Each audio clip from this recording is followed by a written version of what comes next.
Will South Korea fall to communist North Korea? South Korea may be facing a betrayal from within.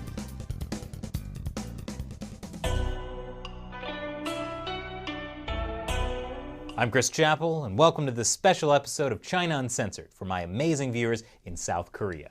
안녕하세요. Do you like your freedom, your liberal democracy, your K-pop? Imagine losing all that. According to some experts, that is a real possibility in the upcoming elections in April, because North Korea's communist ideology has been gradually infiltrating South Korea. I was hoping to visit South Korea in April for the elections, but thanks to the CCP virus, that trip has been put on hold indefinitely. But since I can't be there in person, I did the next best thing under quarantine. I sat down over Skype with Godenchang, author of Losing South Korea, to talk about what's at stake. Thanks for joining me again, Gordon. Thanks so much, Chris. So you're the author of Losing South Korea, and in it you say South Korean President Moon Jae-in is trying to make his country more compatible with North Korea. What does that mean? President Moon Jae-in's overriding goal is to unify South Korea and North Korea. That's clear from his speeches, it's clear from his policies. What he wants to do, unfortunately for him, is prohibited by a raft of UN Security Council resolutions. So, for instance, he can't invest in the Kaesong Industrial Zone, which is just north of the demilitarized zone. He can't put more money into the Kumgam Tourist Zone. And President Trump has, and this is a good thing, has prevented Moon from doing what he wants to do. But clearly Moon, if left to his own devices, would merge both North and South Korea. And that could actually happen, Chris, especially if Moon gets a more than two-thirds majority in the National Assembly on April 15th in the national elections. If he gets that majority, if you look at the South Korean Constitution, he's got a clear path of merging South into the North. How could the democratic country of South Korea be merged with North Korea? That seems incredible. It seems incredible, but the way it could happen is that the Constitution of South Korea says that there shall be a referendum of the people of South Korea in which they only need a simple majority to approve a constitutional amendment. If the National Assembly by a two-thirds majority approves a constitutional amendment. Moon is actually very close to that two-thirds line in the National Assembly with his Democratic Party of Korea and its allies. Moon's really unpopular right now, but he is united and the opposition conservatives are divided. So it is not inconceivable that Moon can actually increase his majority in the National Assembly above the two-thirds line.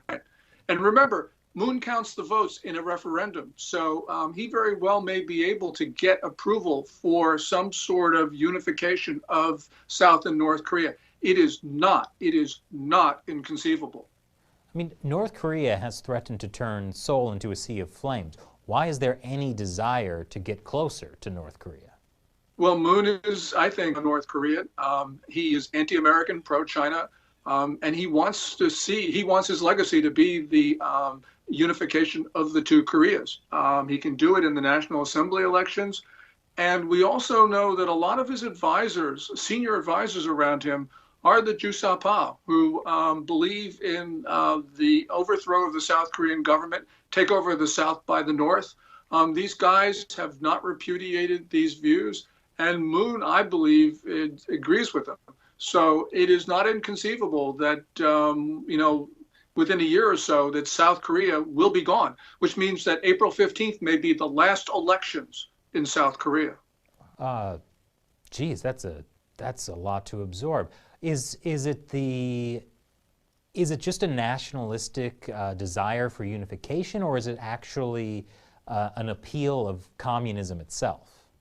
I think it's probably both with regard to Moon. Now, most South Koreans, they in general would like the idea of unification on some terms, probably not the way Moon sees it. But, I'm not saying this is probable, Chris. I'm saying that it is much more likely than most people think, largely because you do have a unified government, and you have, although the conservatives, I think, are generally popular, more popular than Moon, Nonetheless, they come into this election divided. They're fighting among themselves. So in that type of situation, an unpopular president, deeply unpopular president, can actually prevail, increase his majority in the National Assembly, and push through a constitutional amendment to abolish South Korea. How are Moon Jae-in's policies weakening civil society in South Korea? Well, we have seen, for instance, an attempt to reimpose authoritarian rule in South Korea. So he's taken over the big broadcasters. He's imposed censorship, tried to do that, especially social media. Opponents are being jailed. They're being harassed with libel suits. He's allowed pro-North Korean thugs to run free in South Korea doing what they want. So democracy is very much at risk. Of course, there's a large majority of people who don't want communism in South Korea, but they are not as organized and they don't control the Blue House. So they're at substantial disadvantage. Moon's policies have been unpopular even before the coronavirus epidemic. So you think these political viewpoints Moon Jae-in has is a big part of why South Korea was hit so hard by the coronavirus?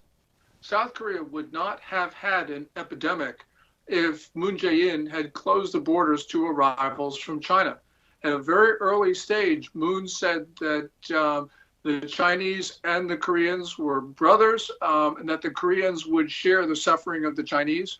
And so arrivals from China spread the coronavirus to South Korea, and that's why the South had an epidemic. So I've heard the criticism that the reason South Korea is moving closer to North Korea is because President Trump legitimized Kim Jong-un by meeting with him. What do you think of that criticism? Well, certainly President Trump legitimized Kim Jong-un by meeting with Kim, but that's not the reason why South Korea is moving in this direction. Moon Jae-in was inaugurated in May 2017, and from the get-go, he's been trying to move much closer to Beijing, much closer to Pyongyang. So, yeah, Trump's, I think, fumbled North Korean diplomacy. I don't like it, but it's not the reason why we're having troubles with South Korea. We're having troubles with South Korea because we have essentially someone in the Blue House in Seoul who is very pro-North Korea. So what does this mean for the U.S. relationship with South Korea?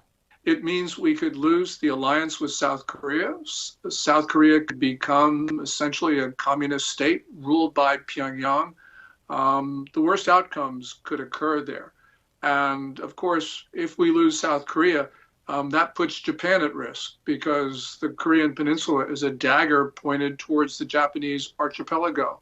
So the U.S. Western Defense Perimeter, which is anchored in the north by Japan and South Korea, could fall apart. And that means that we'd have to face the Chinese not off the coast of East Asia, but much closer to the American homeland.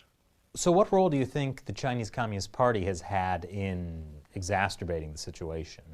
Well, Beijing has really tried to woo Moon Jae-in. And it hasn't really had to try too hard because he was a willing victim to all of this. China always probes our alliance partners looking for weaknesses, and it certainly found one in Moon Jae-in. We have gone through progressive presidents in South Korea who were very sort of pro-North Korea, very friendly to China. We've done that in the past, but Moon has been the worst of them, and therefore everything could fall apart. I actually don't think it will happen. I think the South Korean people will rally, Chris, but this could be a very close-run thing, and we're at much greater risk than most Americans perceive. Now, as you mentioned, Moon Jae-in is not very popular right now. There's the issue of the coronavirus. How do you think that will impact the election in April and ties with North Korea? It's not clear what's going to happen in the election. Although Moon is deeply unpopular, and probably more unpopular than opinion polls suggest, nonetheless, his Democratic Party of Korea and its allies are unified, and the opposition conservatives are not. So in that type of situation, even though Moon would normally lose big in these April 15th elections, it's That's not foreordained because elections are about organizing, and Moon is definitely organizing, and the Korean opposition is not. I mean, I just have to ask, this sounds so incredible to me. Like, what are the arguments Moon and his allies are making to make it seem like South Korea should move towards North Korea and away from the United States? This is the traditional argument that Koreans should govern themselves, and that there should be no foreign powers in Korea. This is the argument that Kim Jong-un makes all the time, and he makes it because it finds resonance in the South.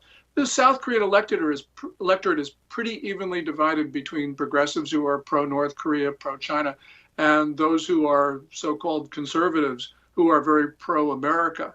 We're seeing, a very divided electorate, and anything can happen when it's that close. Although Moon, he just has lost popularity, that doesn't mean he's going to lose the election. What could the United States do? Because if this is a result of a democratic election, it doesn't seem like there's a whole lot the U.S. could do. I agree with that. There's not much that we can do. We're bystanders in all of this. We can be popular with certain segments of the Korean population as we are, but that doesn't mean we have influence in the elections. What's going to happen is that there is a sort of small middle, and there are younger voters who really don't care very much about North Korea. They don't believe unification is important. Hopefully, they'll come out and vote and swing the thing against Moon. But you got to remember, though, Moon did get elected by a very big margin. So he knows how to win an election. Well, thank you very much for joining me again, Gordon.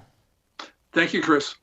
And for those of you watching, be sure to check out my previous episode with Gordon on China Uncensored about the impact of the coronavirus on the Chinese economy. Thanks for watching.